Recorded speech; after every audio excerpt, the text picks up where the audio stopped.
we have another watermelon here, Bush Sugar Baby. And it is so fun to see these things when they're in their really kind of swell up growth stage. And this over the past couple days has really just exploded.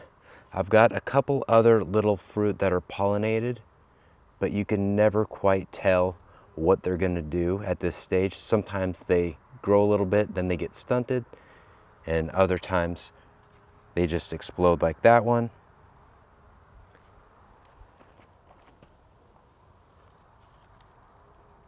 And then quickly become this size, which is exactly what you want. This one plus a little bit bigger.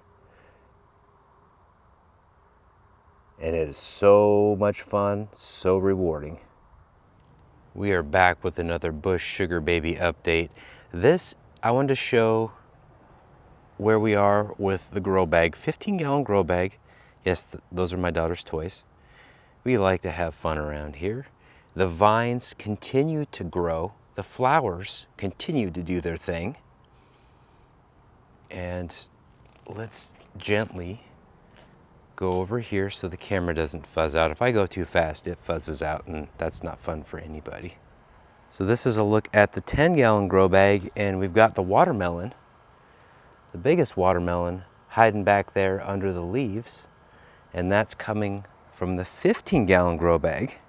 There's my neighbor buddy there. He's taking a look at things. And yeah, the Bush Sugar Babies are absolutely going nuts, vine-wise, fruit-wise. And in the last clip, I showed you how this one was kind of taking hold. Let's see if I can, there we go. Look at that. That's all the way zoomed out where the camera is. I'm under the leaf. That's my hand. We're talking about a softball plus size watermelon, which is awesome. Maybe we can get an angle. Yeah, there we go. Hanging right there.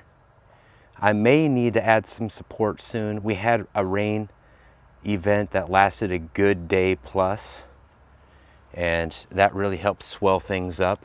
The temperatures were cooler, and here's a look at the other style of watermelon that I never say correctly. But yeah, this is the update. We're continuing to climb. The vines are so much bigger than last year. Can't even believe it.